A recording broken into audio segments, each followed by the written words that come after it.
Yo,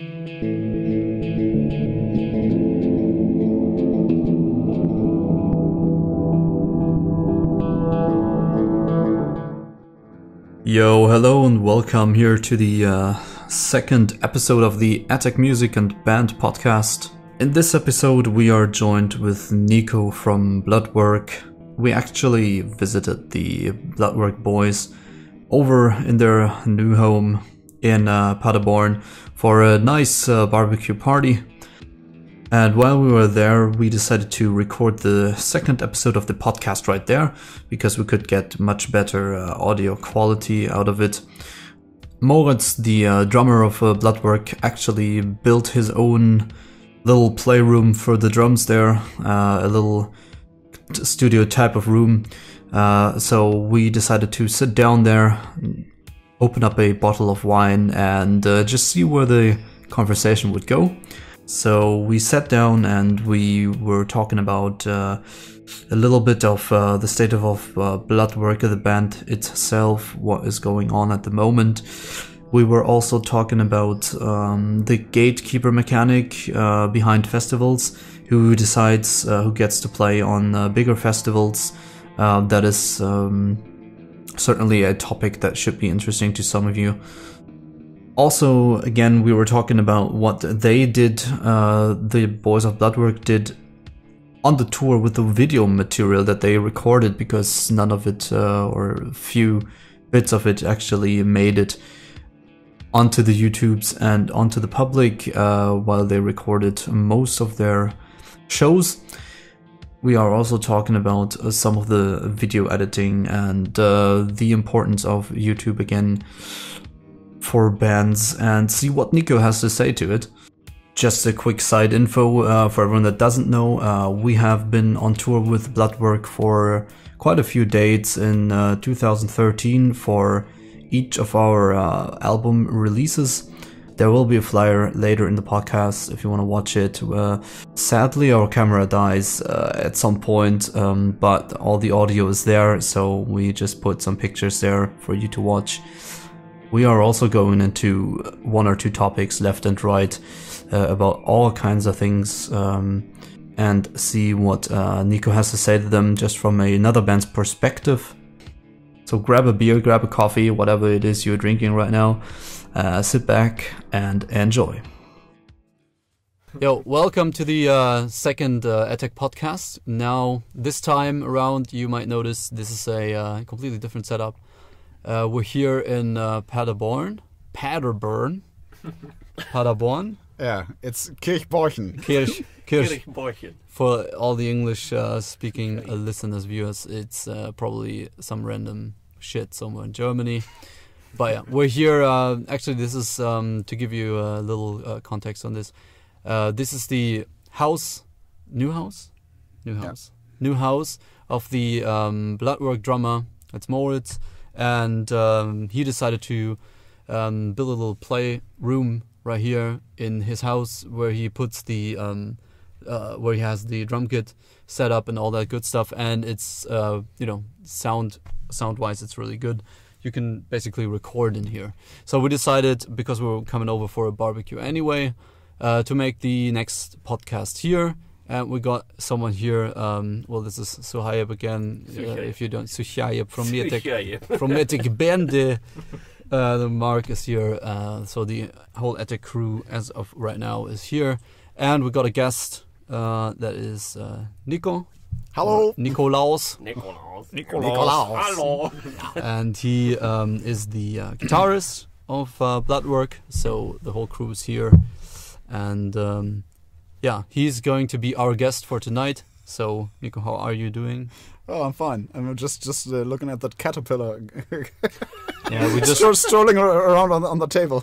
we just basically fished a caterpillar out of Souhaieb's hair. Yeah, really? That's how I thought I killed it. Yeah, we thought it was dead, but it's alive again. It's a fucking zombie. Let's get out of here. All right. So first we brought ourselves some red wine, because we're fancy. Yeah. And we are not true. No true metal. This is probably gonna hurt in your ears, but fuck you. That's okay. So cheers. We're a drunk podcast. tonight. A drunkcast. No. Oh shit! Yeah, I put it on the table. I'm sorry. Yeah, we decided to not put anything on the table because, as you can hear, this is like a roomy mic. But yeah, we had some beers. Beers. And now we are switching over to wine for this podcast. So this is, we're drinking a little bit and just let you know what we're talking about. So, as I said, Niko is here. Why don't you tell a little bit about yourself? What bands have you been in?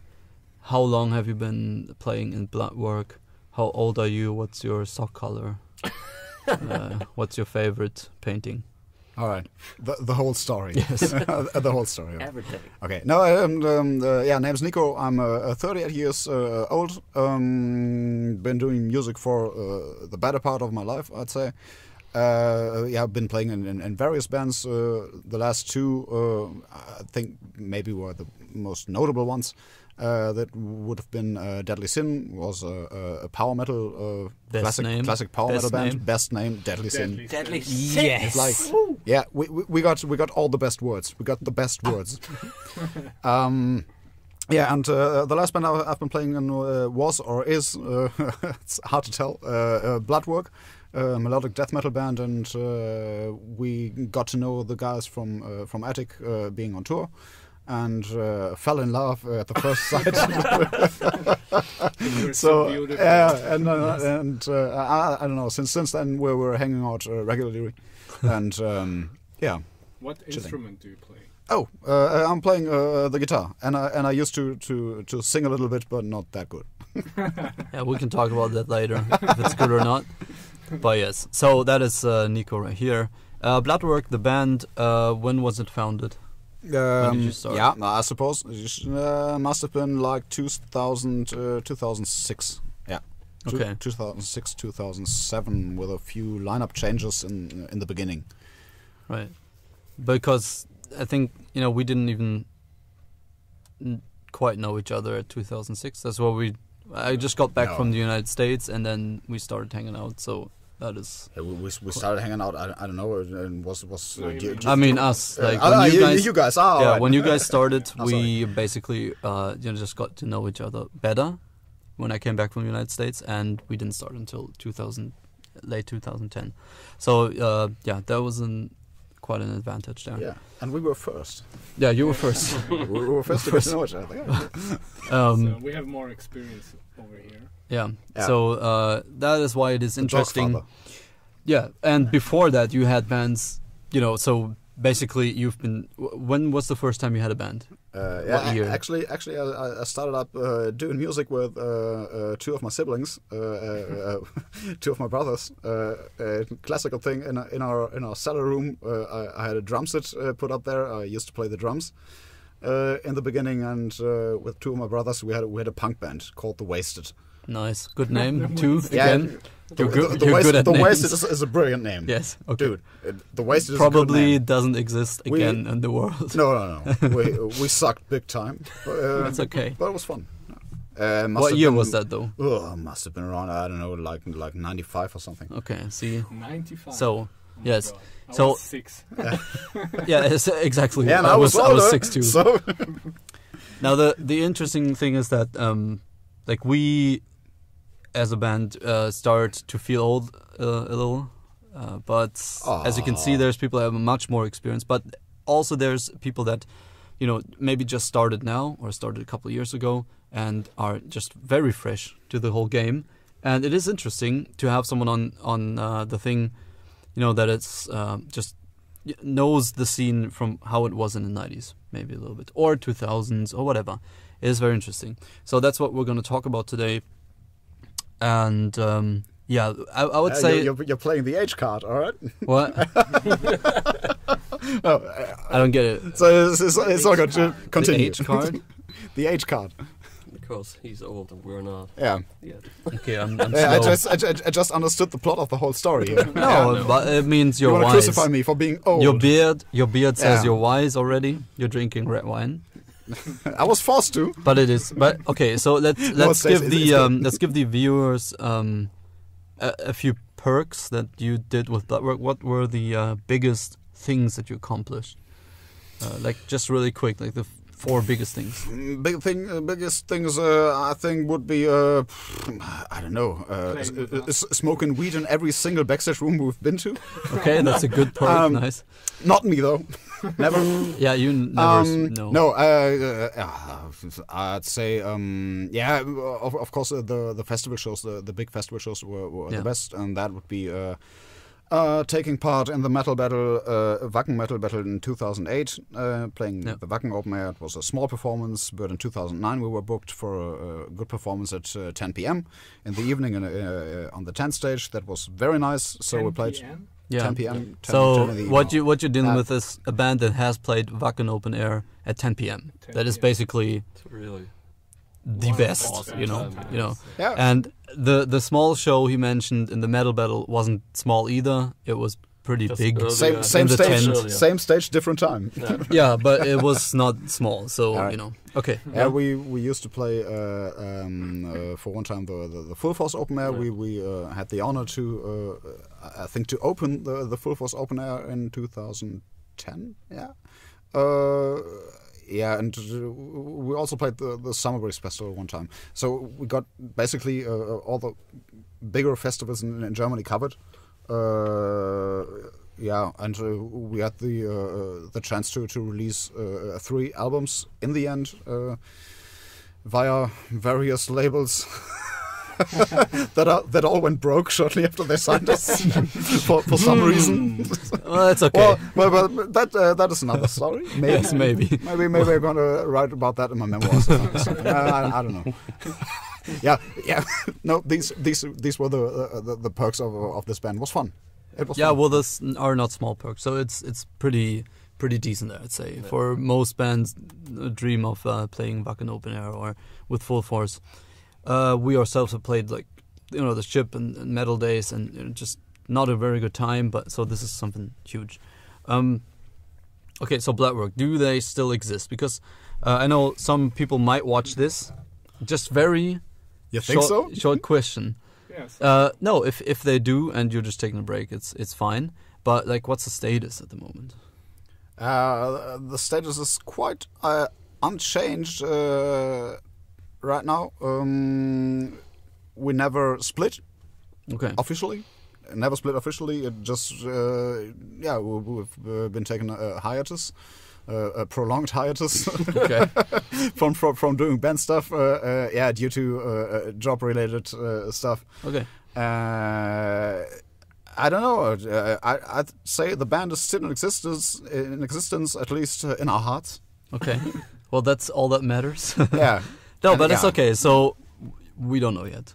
We don't know yet. Okay, let's keep it open. That's good. Good enough. Makes it interesting. Yeah, it does. You could just say, we're done, and then come back a year later, and then boom. It has to be like a soap opera, like a South American telenovela or something. Yeah. All right. So it's a cliffhanger. Okay.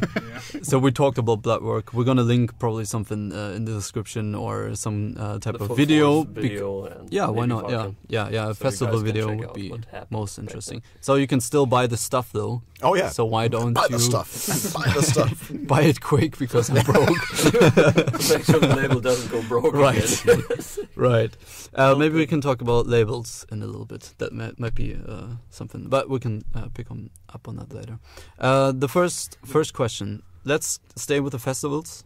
The gatekeeper question. This is something I thought of, and probably no one knows what the fuck I'm talking about. But the question, or what I mean with gatekeeper is, or the question that I'm asking is, who decides who plays on a big show, and if a band is really good, there's certainly a possibility that they would never get a spot at a good festival, but let's just face it, not so good band would get the spot because it is signed to a certain label that happens to do the booking for a festival.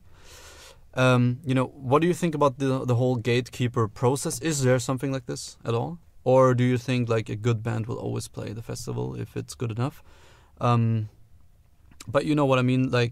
Sometimes there's really good bands, and you probably know 5 or so that you like. For sure. You think they're really good, but you've never seen them on a big festival. And then you see other bands where you think this is because they play on the festival because they're assigned to a certain label. Yeah, but that's a hen and egg question. I would ask why was this band signed to that label in the first place? Okay, there must be a reason for this band to being signed to that label. Yeah, but maybe they the way it works is you have a label that has maybe booking connections to certain festivals, and yeah, for sure, but it doesn't mean that you sign shit.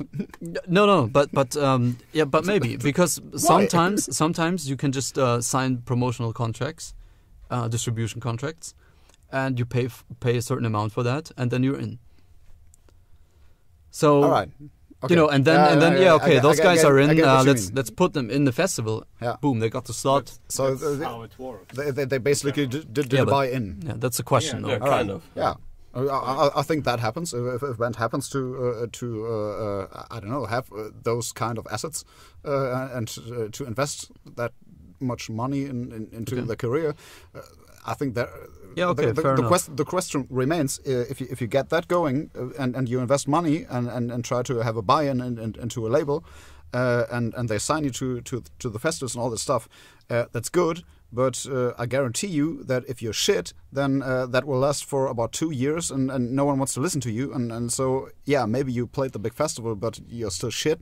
And so no one's interested in the long term. Okay, yeah. That's a good point. But again, is there, from your point of view, how did you get into Full Force or Wacken, for example? If you want to, did you buy in? If you want to say, no. Let me think about it. No, sure. It's all right.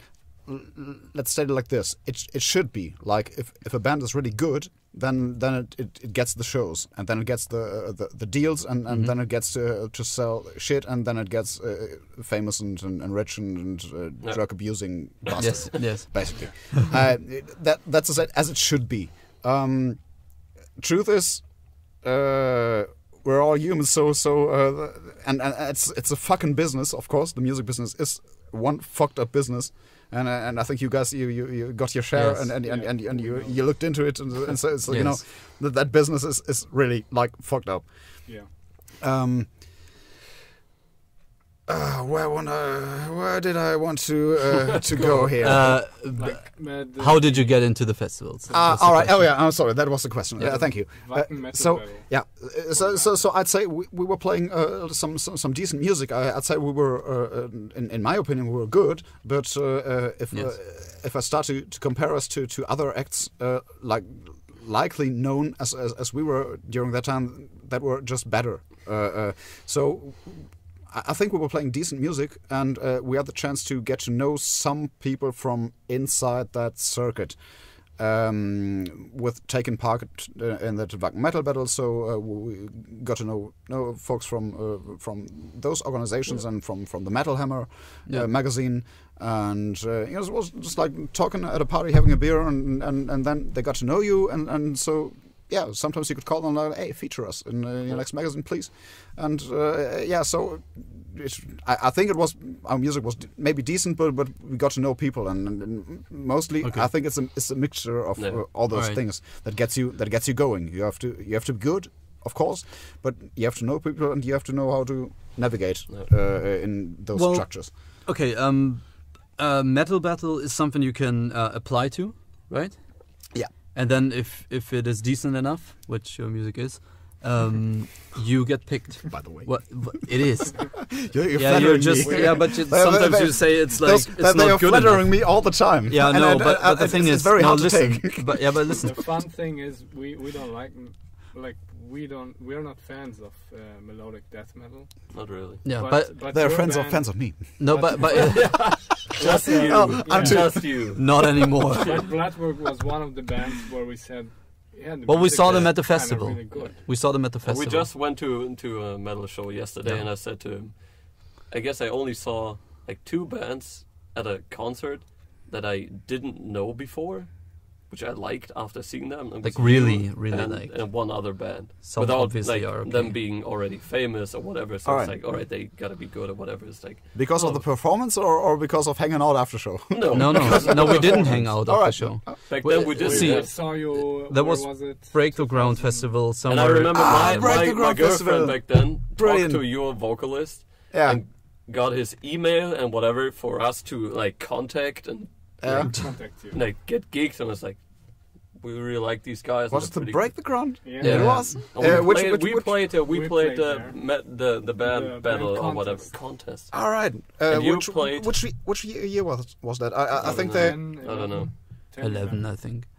that festival didn't take place after that.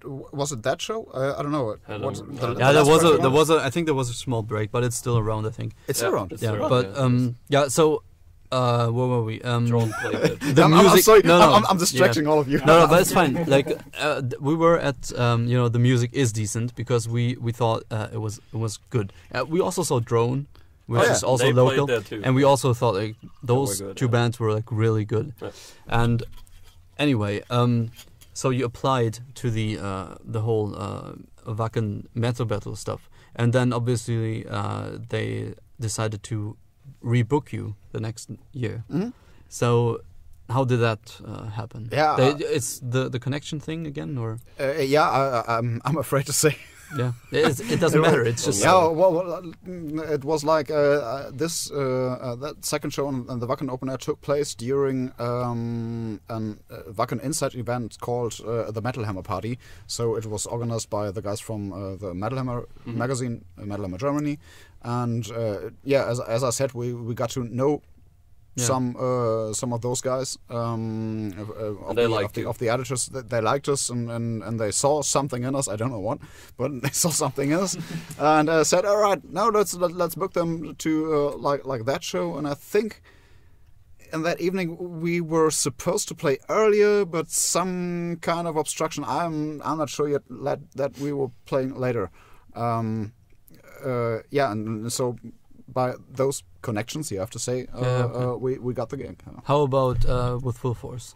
Because with Full Force is a big festival as well. Do you remember how that? Now you're came? asking me things. I don't know when I was completely stoned all the time. No, just kidding. My bandmates, Ich nehme my auch noch einen bandmates Wein, all ja. the time. I never. Nicht anditschen. Alle? Lol?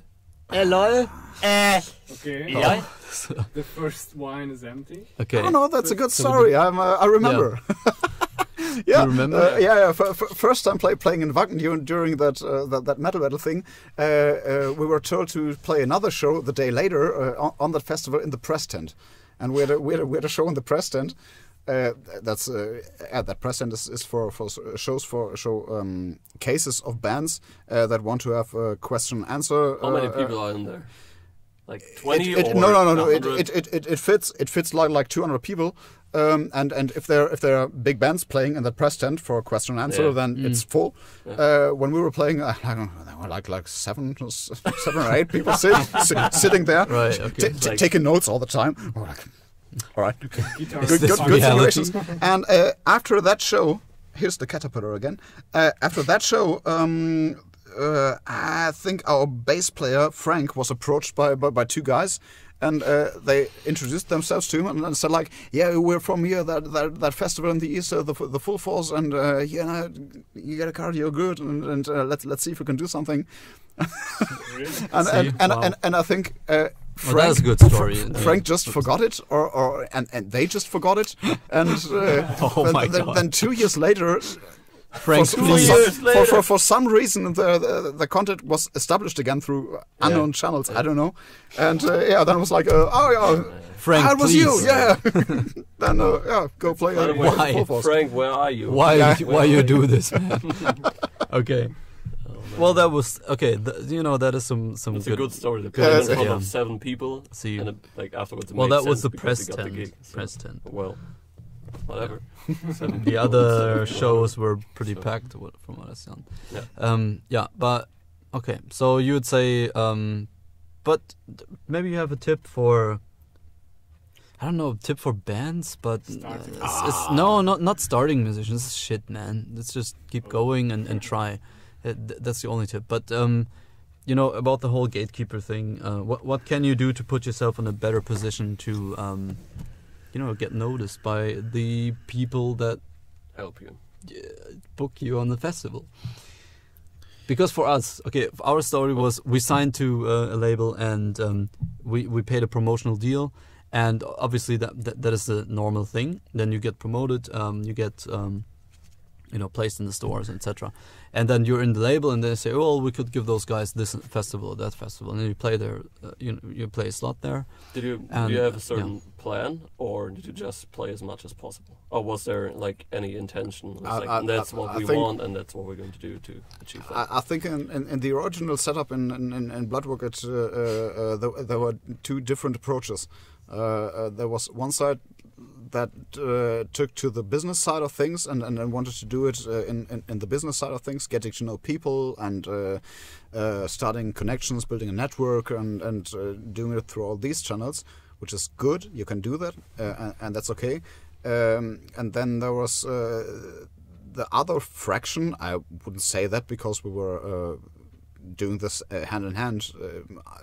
And I have to say, I'm convinced that if you want to make it, you have to do, as we call it in German, den Weg des Schmutzes beschreiten. You have to walk the path of dirt. Yeah. It's like you have to do the bad shit. Learn it the hard way. You have to play on every power outlet that's right. That's available anyway. It doesn't matter. And if you're, I believe in that. But for I'm a enthusiast and I'm a positive being to say. Optimist. An optimist. Thank you. If you're playing and you play everywhere and you don't make any fuss of it, but you're just playing and you're good, then people will notice. And if you're good and people notice, then you'll be taking the other stages. Right? You gotta be good too. You gotta be fucking good because everyone's doing music these days. Everyone has a fucking electric guitar. Everyone has a keyboard and everyone has a worst version of Cubase or Logic. So it's or GarageBand or it's pretty easy. There's no barrier really. And anyone can do music, but there are few who can do it good.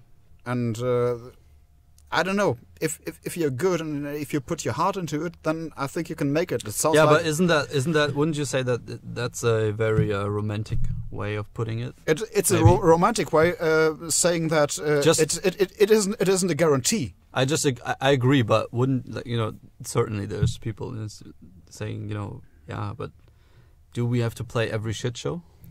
Because you should, but you should, you should, but to a certain extent, of course. Okay. If you but that's it. To a certain extent, there's you have to play shitty shows as long as those shitty shows aren't sold out. If the shitty shows are sold out on a regular basis, then you don't have to do it. Okay. You have to sell out shows, and if they're sold out, then you can get to the next level. But this only happens when you're good. Yeah. So that's the thing. That's what I call walking the way of dirt. To be honest, this is the question, because in reality, let's say you're good, and you play in a town 200 kilometers away from you. You played there before. 10 people know you. They'll be back for your show. Yeah.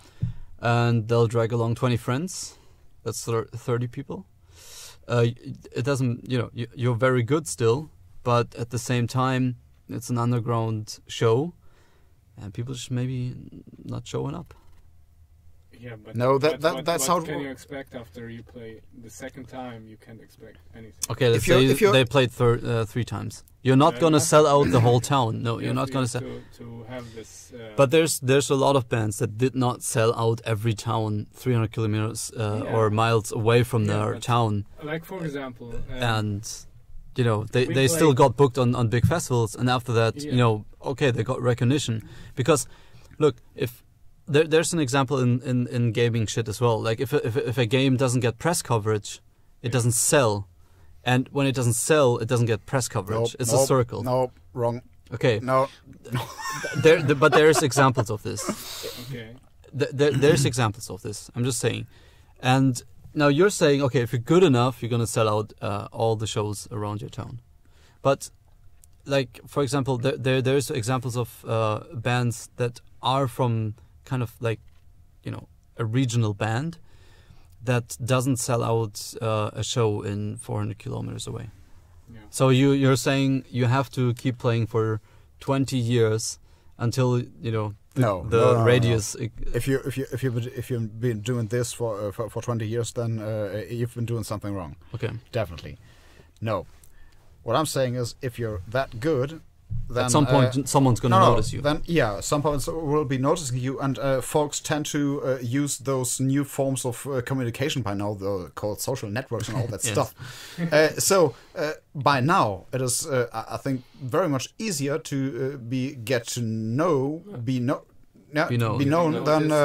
than it was like 30. Yeah, but 20, is it though? Because ago. Everyone uses this. Yeah, of course. There's all that background noise. Yes. But somewhere in the background noise, sometimes you find a peak, a good band. Yeah, but what if you're just good? And you don't know how to use the networks? It's an interesting question. Then you're not good. Okay. Because by now it should be a skill, and it's a mandatory skill to be around on the new media. But exactly that stuff. You know. But that is a good point. You have to know your shit. You have to be good musically, of course, but you have to know your shit with these things, because. I have the impression that you guys sometimes are thinking of the music business in that classical way, like getting signed to a label, and that all the people like the opposite. It was. I'm sorry, guys. It was a general observation that. People still think in those classical ways of getting signed, and if they're getting signed to a big label, then they get the big shows, and then they're getting rich and famous, which we all know is bullshit. Yeah. If you want to do it as a band, then you have to show resilience. You have to show resilience is a good word. You have to go into it every time and again, and being beaten by that fucking business. You have to go, but you have all the chance right now. You can do your own Spotify account. You have YouTube. You can do other YouTube and stuff, podcasts, all the stuff that we're doing right now. Okay. So basically, to shorten this, but like. I have the watch right there. The clock. Oh. That is a clock. And the watch is this. Yes. That's exactly how we learned it in English class. Can but I add something? No. Because that's what we observed also. There's, for example, one good singer we found, and the problem with him was that he didn't, for example, put out content, and he didn't, like, he produced one song. In a year. Was all right. No, you don't know him. Okay. But, and it's not you. Yeah. It's not you. It's not you. I was thinking for a minute. I was like, Are they talking about me? This person was so good. Like, he was one of the best singers I saw live. It's not metal. Like a fucking Elvis Mercury or something? No, he was really good. But the problem with this person was that this person didn't understand that you have to put out your stuff. Well, you have to show your skills. Yeah, at some point. That is the point of him when he said you have to play everywhere. You have to play a lot. Yeah.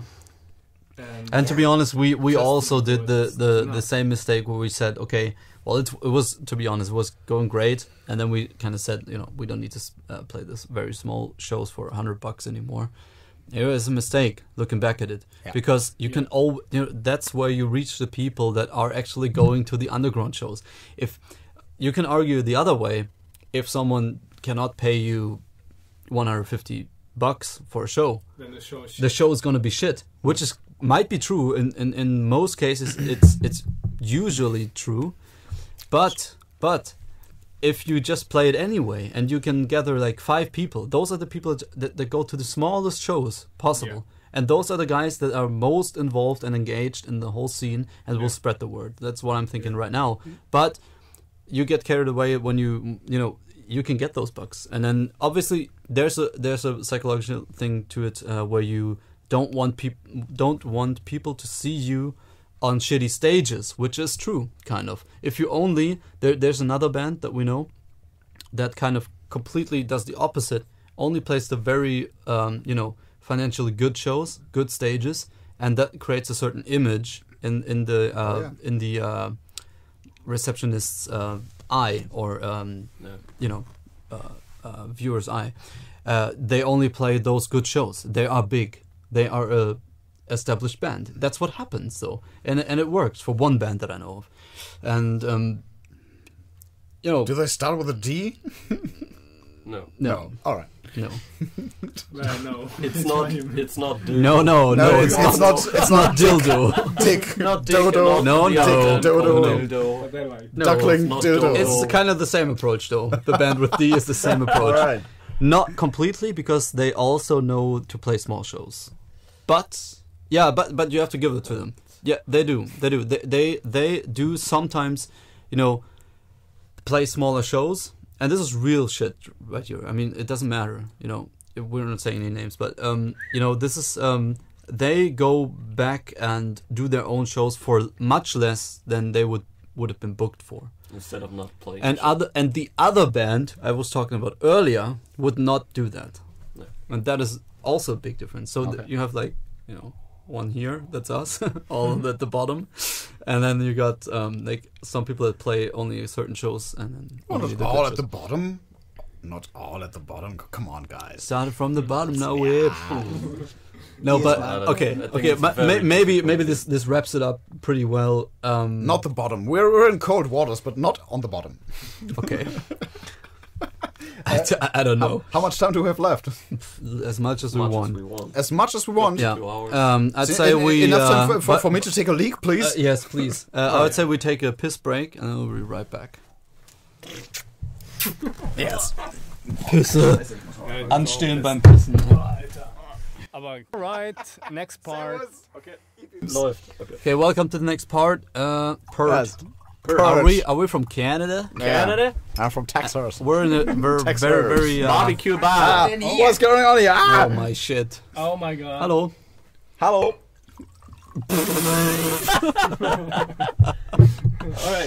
All right, we got interrupted here. Pretty Interrupted. quite rude. Viertelstunde noch. Ja, die machen das, soll ich sagen. Wir drehen vorne. Ah, Sieht so aus, ein bisschen rein. Wir spritzen ein bisschen ab gleich. Ja, machen wir gleich. nach Ejakulat. Naja, komm. Ja gut, das Gott, ist ja das- jetzt. Nee, wir überlegen uns mal, was wir damit machen. Okay. Anyway, we got interrupted here in German by Nazi soldiers. Hans, Yeah. get the Like it is here. Flammenwerfer. What I wanted to say, what did I want to Where's say? that from? Hans gets the flam. Oh yeah, we needed new wine. We got Yeah. that covered. It Nine was- gag. It All was right. Flammen though. Okay, 9 gag so- for the win, alright? Yes. 9 gag for the win. Yes, there's Please. a caterpillar. Post your memes. Prost, yeah. Hans. Yes, Hans yes. gets the Flammenwerfer. Every German. No, it's a German podcast. The Gestapo I like just that. checked in if it's all right what we're doing here. Organ. But okay, so yes, welcome to the next part and The same part. the purge, Purge. my house, Oh yeah. out. Souhaieb El Azizi. Oh yeah, Souhaieb. Souhaieb. First, are you part of ISIS? No Anal comment. ISIS. Okay, ask your question. We want to get a little bit into the video thing. That's the Yeah. only thing we wrote down. You Like- said you have a really dank question. You Dang. needed to ask. Dank question, alright. For it? Yeah, you like the video guy. I'm not like No. since for a couple of years, the video guy. started up being the video guy, Yeah. basically. Ask your question, please. Enthusiast. Oh my god. Please. It's line. Right. Enthusiast with cameras and stuff like that. And I always had the question for Bloodwork, because I saw that you recorded some videos, but you've never done something with that. Not really. So I don't when know we anything toured, about when We this. toured together. I remember you had a GoPro. Yes. Ah. You recorded stuff, and like at Ah. the gigs, you're like, "Oh, all right, we're going to record this the Okay. show or the drive or whatever." And back then, we didn't pay a lot of attention to it Yeah. because we didn't care about video and all that stuff at all. Yeah. And you only put out like I don't know a couple of clips. A couple, So what happened to all of a couple of the shitty content? clips. What happened? Like Like, what was your intention and what led to the outcome that you had at the end? It's nice. Yeah. You Damn. guys. You guys. Damn. Yeah. The mistake is that you guys are under the impression that there was any sense in it, or any plan in it. It was like some stone people like oh, I have a camera. Oh. No. To be honest, we set up cameras, cheap cameras, on very many of our gigs. But most of those were like for self-referential uses, just like watching the show in the aftermath, and to be looking at what worked out, what didn't work out. And when we were sitting there and watching those videos, and all those guys were speaking about what worked, what didn't work, we all gave a shit about what everyone else said, and we just were like playing music all that we liked. So it was just like a bogus idea. But you did that, like you sat down and you just looked over the. Sometimes, material. but I think it was more or less like more of that you like looking at yourself on the TV. Yeah, So we're all sitting there like happening at the screen and looking at ourselves having a show. And if it worked out, it was fine. And if you fucked up, it was shit. And but you could say that we want to review ourselves to make us better and all that stuff. Okay. But I think we just wanted to see ourselves on TV, so we fucking record all those shows. Yeah. For example, when we recorded, I think on the tour 2012, it was like I had a GoPro and that's it. So I just recorded some stuff, but we never felt like. We need to do something with it. Like we need to create content with it. And it's so like when you think about it, 2012, it was a good time to share content. We would have been early. The dawn of the YouTuber. Yeah. We could ride around in like Mercedes AMG. I don't think so. We could be the guys. You could have fucked up PewDiePie up the ass all the time. Fucking rip, man. Fuck PewDiePie. Okay, now we cannot get money for this video. I'm sorry, but fuck PewDiePie. This is not a commercial podcast. No, I'm just kidding. He seems like a nice guy. I don't know him. No, what the fuck? Just say what you think. Wasn't he racist or something? But no, that's another topic. It's okay. I'm just kidding. I know that story. He isn't. All right. Okay, it's all sorted now. Don't worry about it. Triggered. Triggered feminists, anti whatever. How dare you trigger more people by triggering? Okay. So you really didn't have any plan to do something with the material you just recorded? All right. That's it. Yeah. Wow.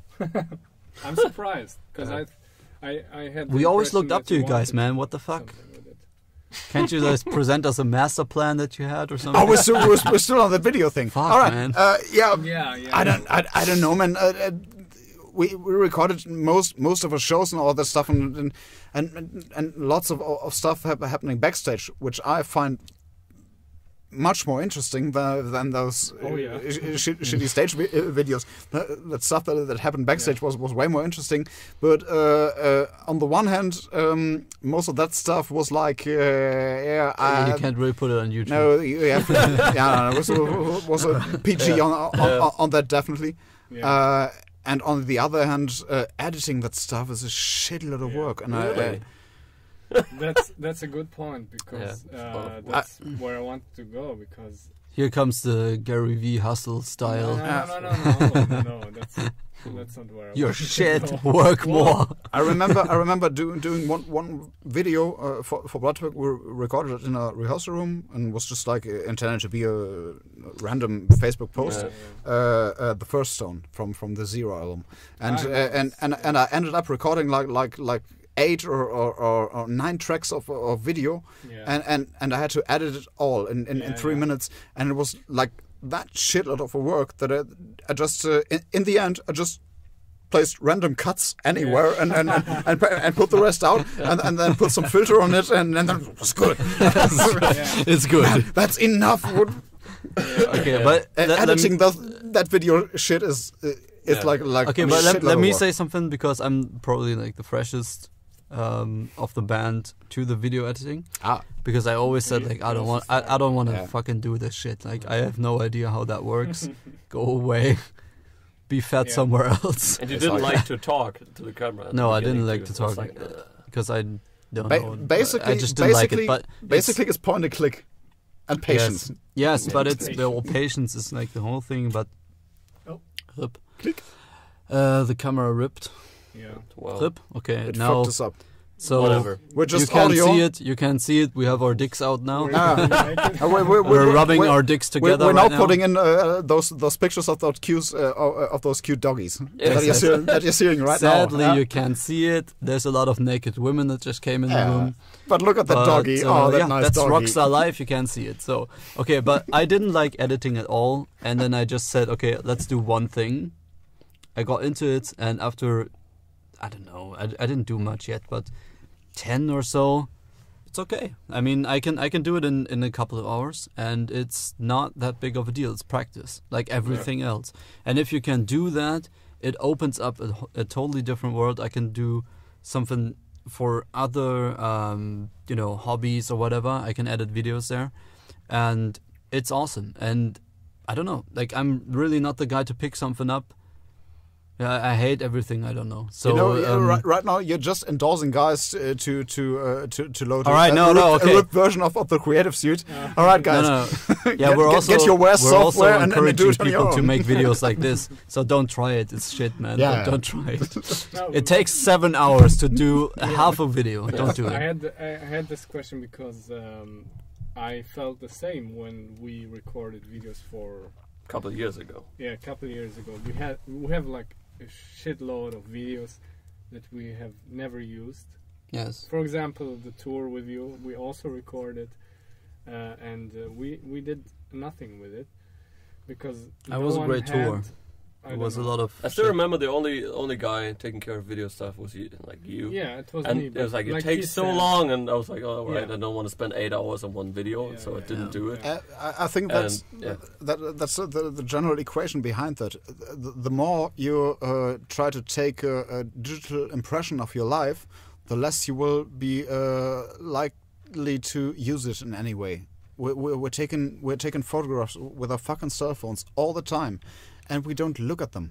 Yeah. You just save them in some obscure cloud server or something. But you just record everything in your fucking life, never to look at it again. So why you can take it? Yeah. But one sec. But I think the barrier was, there's someone has to take care of taping.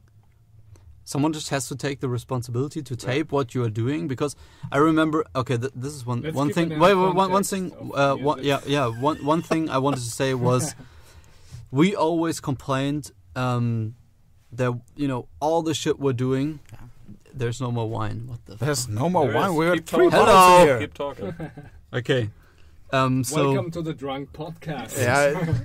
So we always complained that we would load in at 8 in the morning, go somewhere, drive there for 6-7 hours. Then we would be there, unload everything, build everything up on the stage, sound check. Then something wasn't there, no food, blah blah blah blah blah.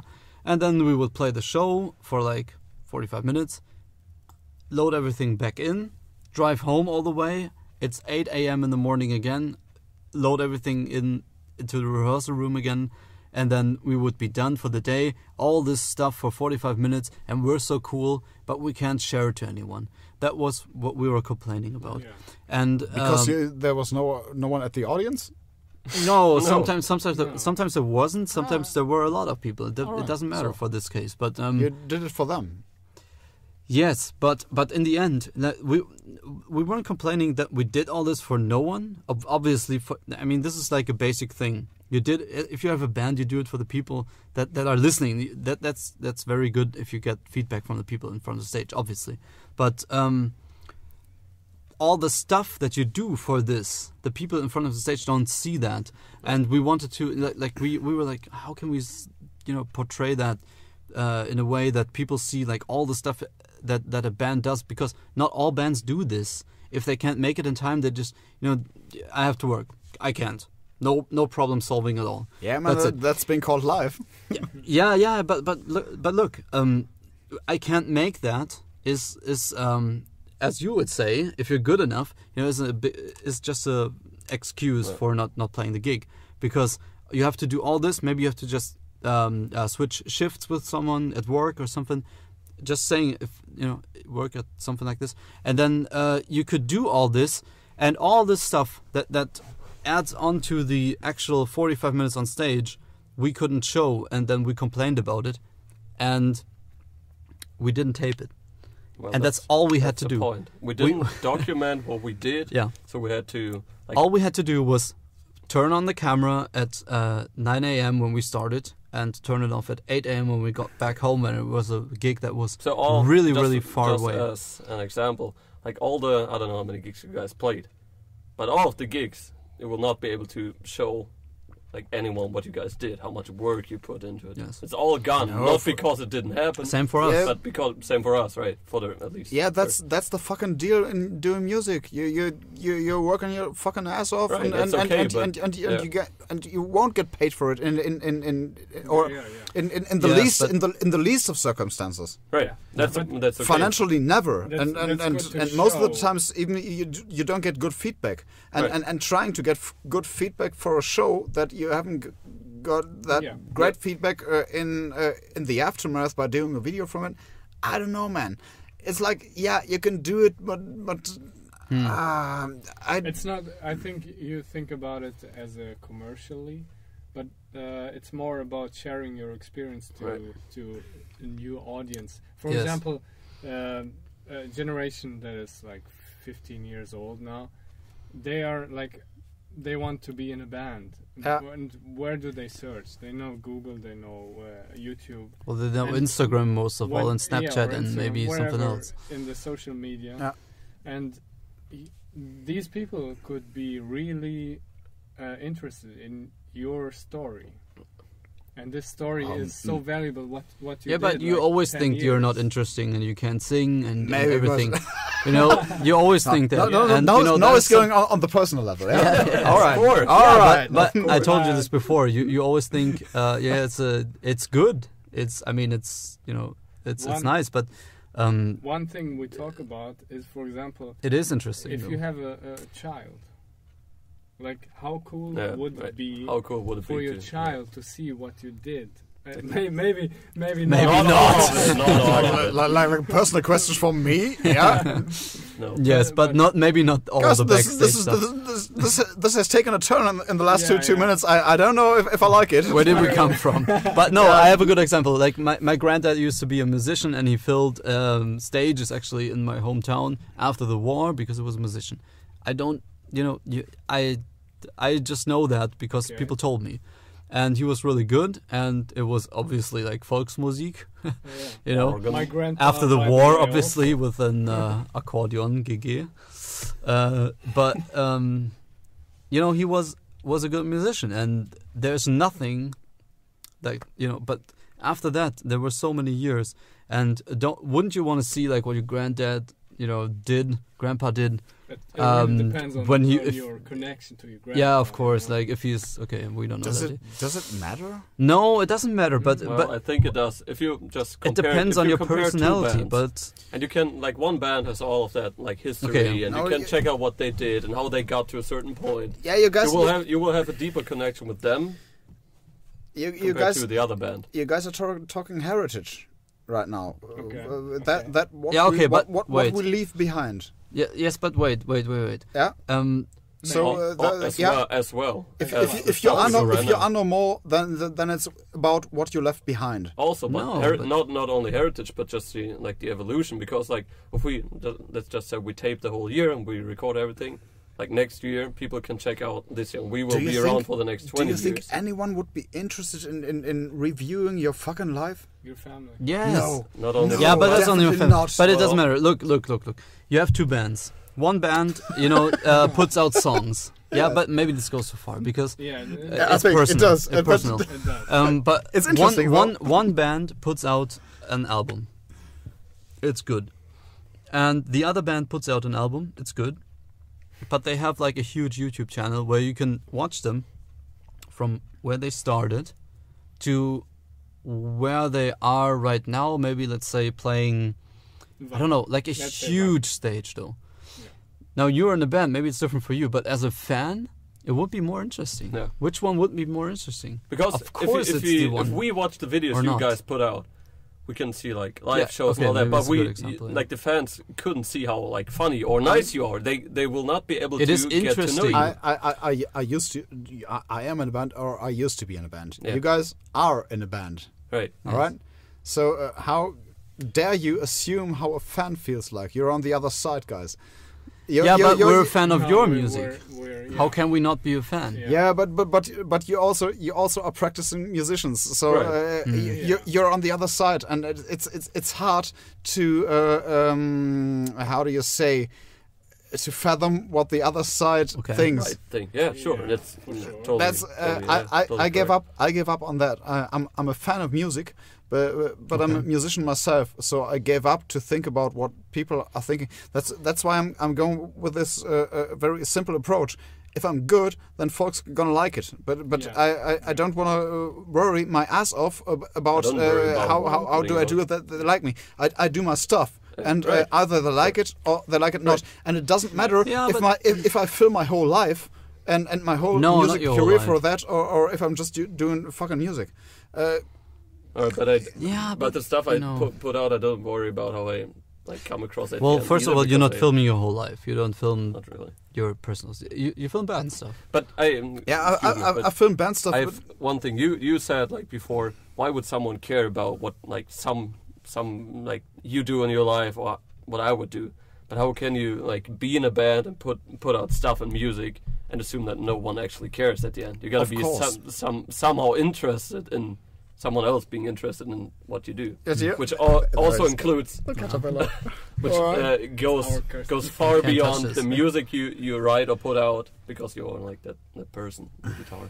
It's pretty difficult, and I don't know, but no, but it's I think we got an interesting question here, because I'm very sure that a lot of people think like Niko does, and a lot of people think like we do, and I think. So it is me against all of you guys. Oh. Yeah? Jesus Christ! You're the worst, man. No. I'm just. You're the worst. I'm bombing You're the worst. This podcast. I'm proud of it. Schnell. We need wine. No, but listen. I got one more question for this, and then we can wrap it up. But it's because I'm fed up with you. No, but it is interesting to have like totally different views.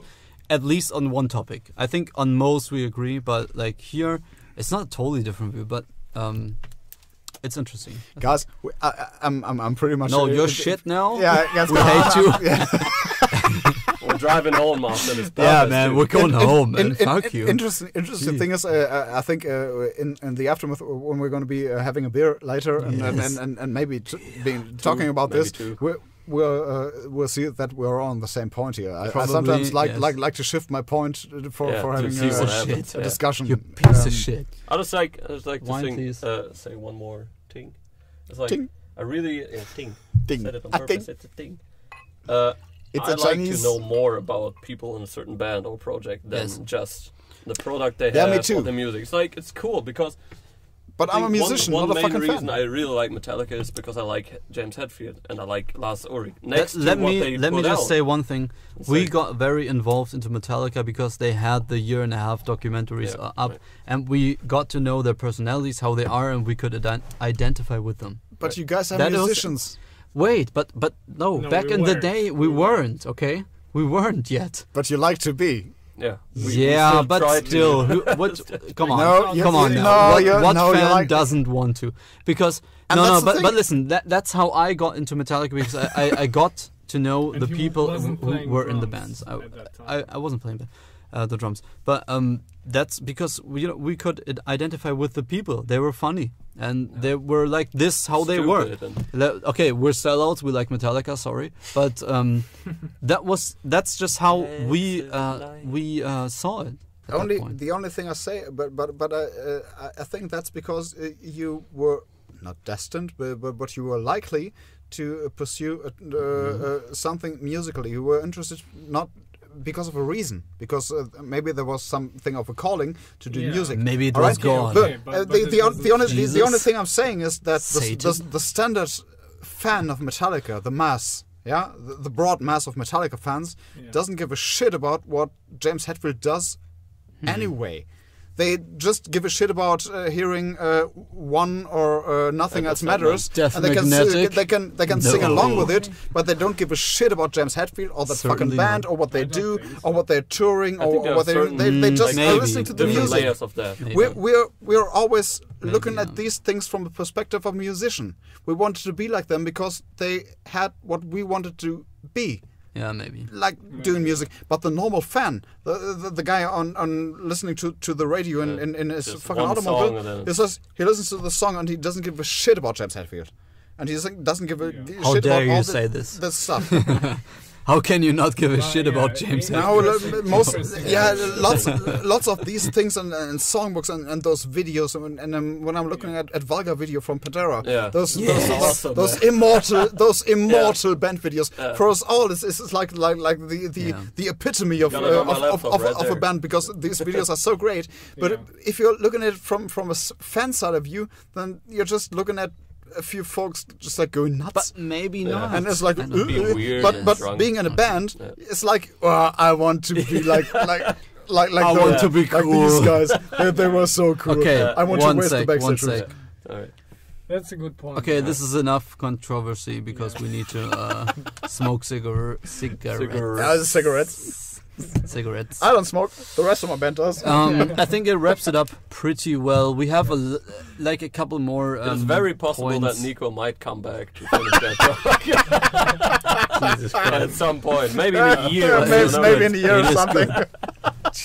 It is good though. I mean, we have a lot of other points to cover. Cover. Yeah. Cover. Better points to cover than holes to cover. Why would you cover a hole? All right. Okay. You want to fill a hole. Yeah. All right. Anyway, we need to go now. we need to go drink beer and eat, and most importantly, we will be back with more. You just spilled wine on the carpet. Just spilled red wine on the white carpet. I'm sorry. Thank you very much for watching. We are going to have a beer right now, and we will see you next time. Thanks for Thanks for taking being Take the care. out. Till next time. Shut the fuck up. Fuckers.